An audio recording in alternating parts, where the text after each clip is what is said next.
Hi, I'm Dr. Dave Harrison, the guy in the video and the inventor and manufacturer of the Wedge Mouthpiece. You might have heard about the Wedge and wondered if it was legit, which is fair enough. You can't believe everything you see on the internet, especially if it's in the form of advertising. Skepticism is a good thing, but so is curiosity. Curiosity is what provides opportunities and drives progress, and hopefully is why you'll take a few minutes to watch this video. I invented the Wedge in a desperate attempt to avoid humiliation while playing West Side Story in a community orchestra. I knew that no amount of practicing would provide the range and endurance I needed. So I did what many of us would do. I went on a mouthpiece safari, but none of them helped enough. During my safari, I became aware of mouthpieces with asymmetrical or oval rims. They'd been around in some form for decades. The oval mouthpieces were designed to wrap around the embouchure from side to side. The Lynch asymmetric mouthpiece had some pretty credible sounding theory behind it. This got me thinking about other rim shapes and whether the symmetrical round flat mouthpiece was actually the best design. I had read how some players with irregular teeth, like a slight wedge, seemed to have natural high chops, and how some players had lost range when dental gaps or irregularities were corrected. Some players actually had a wedge added to their teeth. That seemed pretty extreme, but I wondered if I could produce a wedge shape on a mouthpiece rim and get similar results. So I went to my workshop with a bunch of mouthpieces and ruined dozens of them. Finally, after weeks of experimentation, I found a completely new rim shape that actually worked better. The design had a subtle wedge on the rim and an oval shape that was oriented up and down. The shape freed my embouchure at the sides and made everything easier. It improved endurance and shifted my reliable range when fatigued from a high C to an E or even an F without any sacrifice in sound. In fact, along with the stronger upper register came a better low end. It was a bit mind-boggling, really. This thing was pretty exciting, so I wanted to share it with other brass players. Of course, there have been skeptics and naysayers right from the start, which is fine and not unexpected. My accountant said I should give up this stupid mouthpiece invention idea and focus on practicing medicine. So I gave that careful consideration for about a picosecond and then did the only reasonable thing.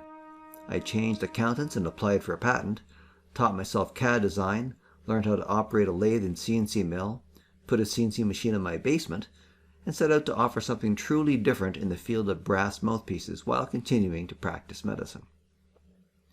It took 6 months of continuous research and development to evolve the prototype into the first wedge trumpet mouthpiece that went to market in November 2007.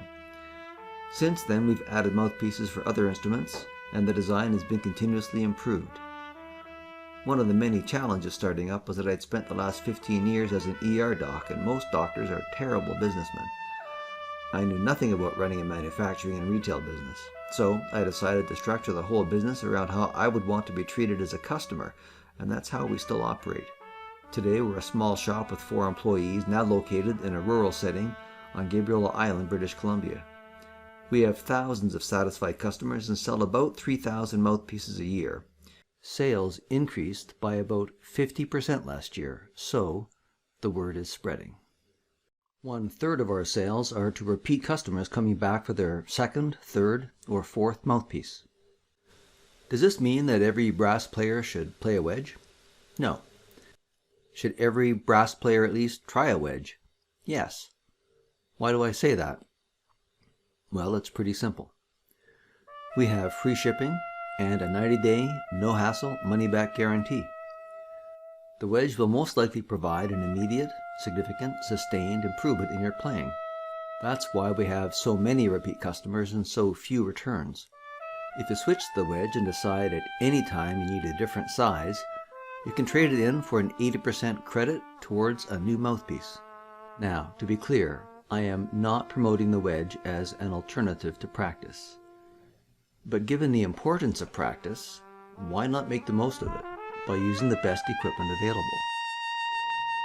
You might be saying it's not about the equipment, it's all up to the player. Well, there's lots of evidence that better equipment does make a difference in human performance.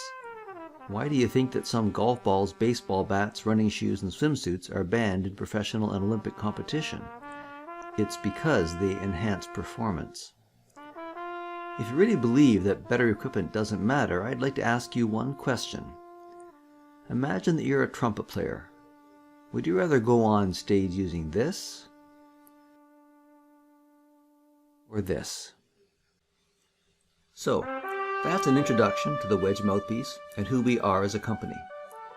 If you look around the online store, you'll find more details about how the Wedge works, loads of reviews, and comparison tables to help you choose the right size.